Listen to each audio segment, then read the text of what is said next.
Très bien. Mes collègues qui sont ici auront des questions à vous poser. Donc, sentez-vous à l'aise. Il n'y aura pas de questions pièges. La seule chose qui est importante ici, c'est l'intérêt du public, à savoir, bien sûr, avoir un ensemble de réponses sur des questions qu'il se pose. La question, on va dire donc que la parole est à qui voudrait la prendre. Donc, à tout moment, si quelqu'un a une question, eh bien, il peut m'arrêter pour, bien entendu, la poser. Mais en attendant, il faut peut-être faire une entrée en matière pour demander, depuis, que, depuis la fin de la saison, qu'est-ce que vous avez fait concrètement? On connaît tous le bilan sportif. La seule chose qu'il y a à retenir de ce bilan sportif, évidemment, c'est que le club est appelé à faire valoir ses droits en MTN Elite 2. Alors, comment est-ce que vous avez accueilli ce résultat-là et comment est-ce que vous le gérez depuis que la saison s'est achevée? Oui, en fait, je n'ai pas accueilli ces résultats parce que je l'ai vécu. Nous avons tous suivi de bout en bout depuis le 6 mai, date de ma prise de fonction en tant comme PCA de cette équipe. Tout ce que l'équipe a eu à vivre comme haut et bas. Et le fait que nous nous retrouvions aujourd'hui en Elite 2, pour moi, comme je l'ai dit ailleurs, est une occasion de refaire les choses profondément.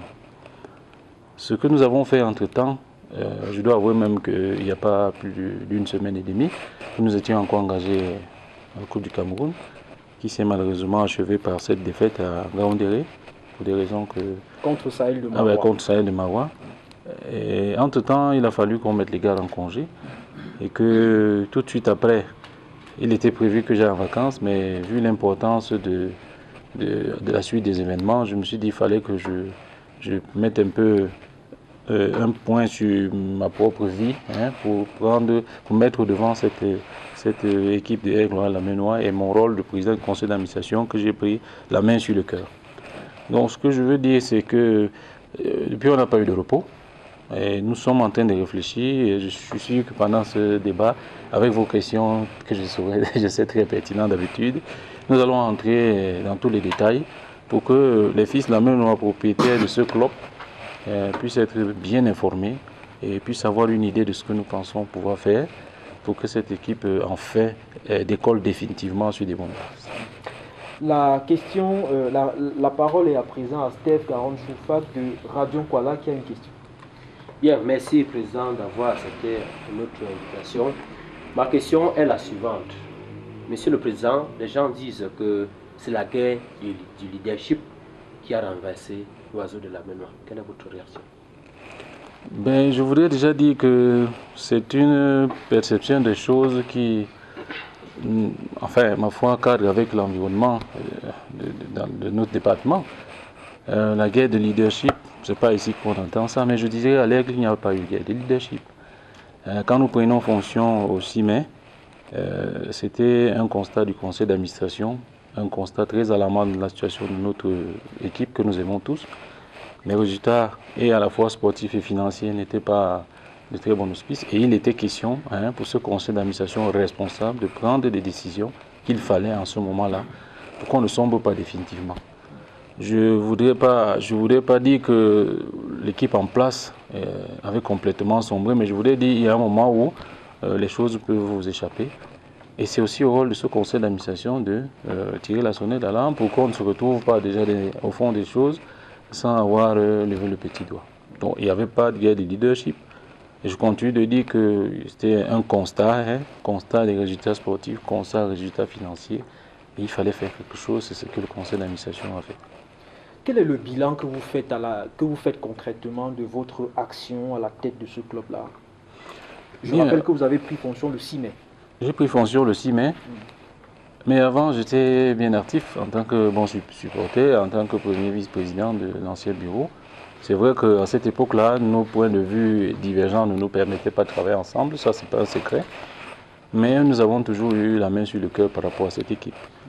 Pour ce qui est du bilan, du 6 mai à ce jour, j'ai pris la peine de le faire publier dans les réseaux sociaux. Donc, je suis sûr que vous avez une copie.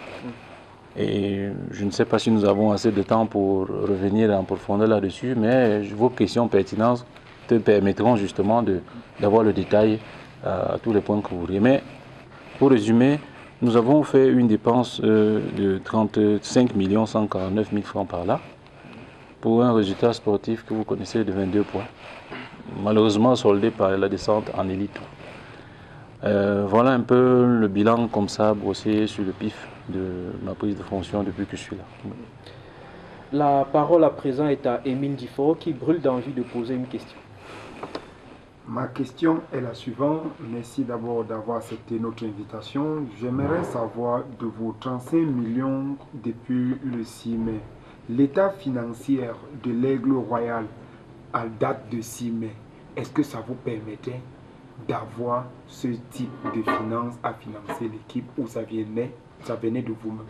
Je rappelle qu'Émile Difford est anglophone, donc on peut excuser... Bon, nous sommes un pays bilingue. Moi, je n'ai pas la prétention d'être très bon parleur en anglais. Je suis déjà très impressionné qu'il puisse maîtriser la langue de Molière et qu'elle puisse être audible. Quand nous retrouvons l'équipe, quand nous prenons l'équipe, nous avons sur le compte MC2 de Foréké-Tchan la somme de 500 000 francs.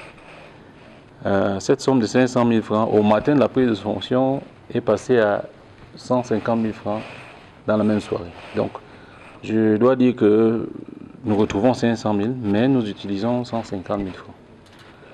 Mais c'est dans notre bilan, nous l'avons retrouvé, c'est une somme que nous prenons en compte. Entre-temps, il a fallu que on cravache dur pour pouvoir tenir financièrement les charges de cette équipe, avec naturellement l'apport d'un certain nombre d'actions que nous avons tenues. Il fallait le faire dans l'urgence. Et Dieu seul sait combien on a besoin d'argent dans ce métier. Et nous avons réussi, malgré tout, à tenir ces charges-là et à tenir nos obligations, c'est-à-dire aller avec le championnat jusqu'à la fin, jouer le match de Coupe du Cameroun que nous avons eu l'opportunité de jouer. Et le bilan est là, je pourrais pas à pas vous donner tous les détails de ce que nous avons eu à faire comme entrée et d'où c'est venu. Et comme sortie, et comment est-ce que ça a été utilisé. Steve Bruntio, à présent, a la parole pour sa question. Je rappelle que Steve Bruntio est reporter à Radio Imba. Merci. Je voudrais un peu rejoindre la question de mon collègue Émile Difford sur le bilan financier du PCA à la tête de l'Aigle Royal de la Ménoire. Président, je voudrais que vous reveniez particulièrement sur les différentes entrées ou alors la provenance des fonds qui vous ont permis de financer les différentes actions, les différentes dépenses du club jusqu'à la mise en congé des joueurs tout dernièrement. Bien, c'est dire que vous avez le temps et je vais prendre la peine de vous donner en détail. Quand nous prenons le club, nous avons décidé d'être transparent sur tout ce qui concerne les finances. Et j'ai toujours dit à chaque fois que ceux qui avaient besoin d'une information pouvaient me joindre directement ou passer par un membre du staff et que nous étions ouverts pour ça.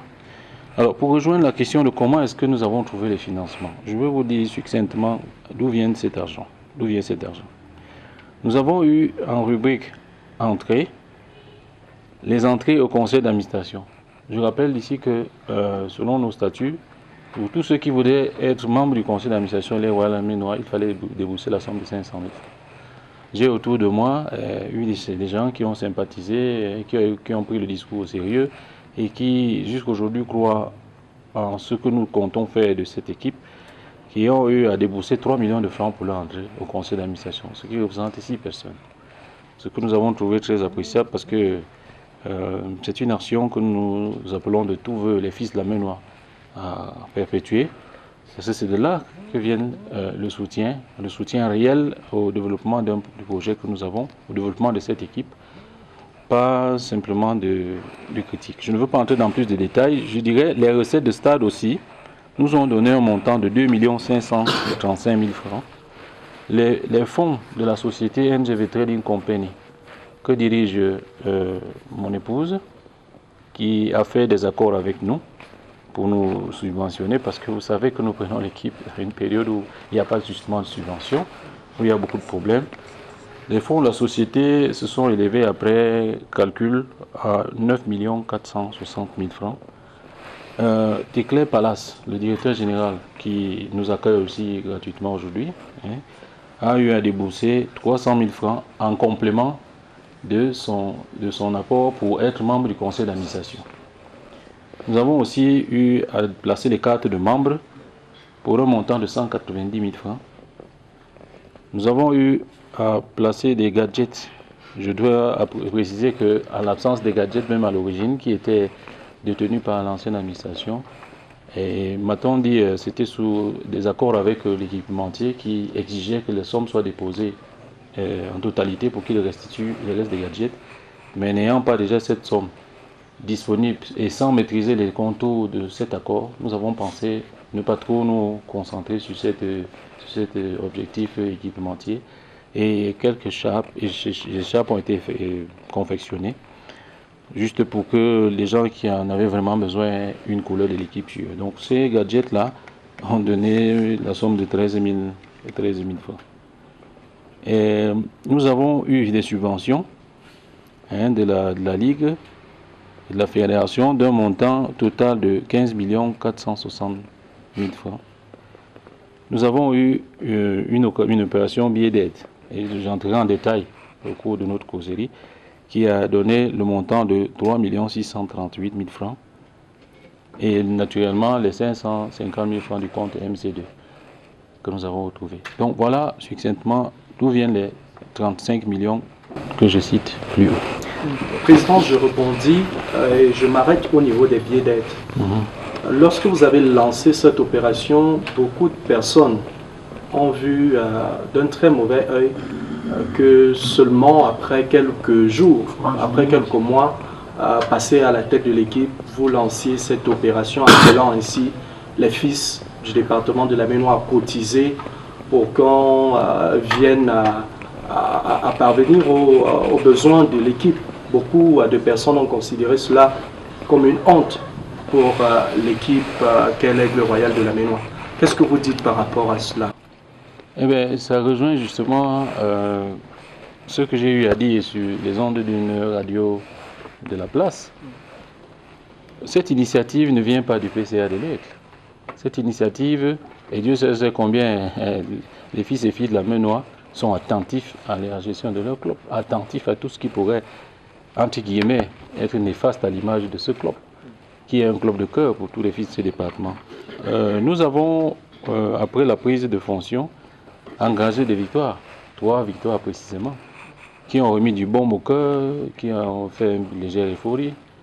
Et nous avons justement le président du comité de sages, son excellence le ministre Jean Queté, qui suivait attentivement, a pensé qu'il n'était plus question de laisser l'Aigle ou la Maine-Noire sur les épaules d'un seul individu. Ce n'était pas honnête que un seul individu, somme toute fils amoureux de ce département, se dépense pour une équipe qui appartient à tout le monde. Il y avait quelque part quelque chose d'illogique. Et sachant que ce qu'on attend de l'État ne peut en aucun cas suffire pour gérer un club de football, et sachant aussi que les fils de la Maine-Noire se plaignaient, jusqu'il n'y avait pas longtemps, du fait que quelques individus avaient complètement pris le club en otage, c'est ce qui se disait, et ne leur laissant plus la possibilité d'agir pour cette équipe-là. Il était donc question de faire des actions qui réconcilient dans l'équipe avec les fils et filles de la Maine-Noire. Réconcilier dans la gestion, ça ne veut pas dire venir lier un bilan. Ça veut dire si on a des droits, on a des devoirs aussi. Et si on vend les cartes de membres, c'est une action. Si on demande aux gens de contribuer, donc de participer, de se sentir maintenant propriétaire, c'est-à-dire en action dans la gestion de l'équipe, il va sans dire qu'on leur demande de mettre la main à la poche. C'était ça l'objet de cette démarche. Mais je ne sais pas si c'est un peu à l'attitude de celui-là qui a une femme qui dit aimer et à qui il ne peut ajouter un rouge à lèvres. Et je trouve qu'il y a quelque part quelque chose qui ne va pas. Donc, il était donc question de restituer l'équipe aux fils de la Maine-Noire. Leur restituer leur équipe, ça veut dire quoi? Dire, si vous voulez des victoires, les victoires viennent de par une certaine gestion, un encadrement de ces joueurs-là. Et ça ne s'encadre pas avec la bouche, ça s'encadre avec les moyens. Et avant de faire de petits moyens, et qui se sentaient en même de réclamer des comptes, parce qu'ils ont justement investi de l'argent, peu importe le montant, parce que les 5 dollars la main n'ont pas la même taille. Vous êtes pousseur, vous êtes ceci, vous êtes cela, vous êtes tous amoureux de cette équipe, vous contribuez 50 francs, celui qui est un industriel contribue 50, 100, 200, 300, 500 000. Vous êtes tous au même pied d'égalité par rapport à l'amour que vous portez pour cette équipe. Et c'est ça qui est important à comprendre. Quand vous demandez donc des comptes, ça suppose que vous avez investi. C'était ça l'objet de cette démarche. Mais vous savez, la compréhension, et c'est pour ça que je disais aussi tantôt, qu'il y a un gros travail d'éducation des masses par rapport à cette équipe. Et je crois qu'il est bien de rappeler que le football moderne aujourd'hui n'est plus celui du temps. La conception que les gens ont d'une équipe de football professionnel aujourd'hui est complètement dépassée. Cette conception où vous avez un fils du département qui, par amour ou peut-être a une légère embellie financière, prend celui de maintenir le flambeau allumé de cette équipe, parce que c'est la responsabilité de nous tous, vient, se fait acclamer comme le Messie, se ruine financièrement, parce que Dieu sait comme il faut des moyens pour gérer une équipe de football, se ruine financièrement et au soir de sa ruine, se retrouve lapidé, se retrouve jeté à la vindicte populaire pour la seule et unique raison ou cause d'avoir eu envie de tenir le flambeau. Ça, c'est de l'ancienne perception des choses. Et je ne voudrais pas citer ces anciens présidents, fils qui ont tenu ce flambeau, qui Dieu seul sait se sont ruinés, qui d'autres morts de maladie, qui d'autres complètement ruinés financièrement. Ça, c'était la conception d'avant. Mais le projet que nous avons aujourd'hui, c'est un projet qui fait que chacun se sente sécurisé dans ses engagements par rapport à cette équipe.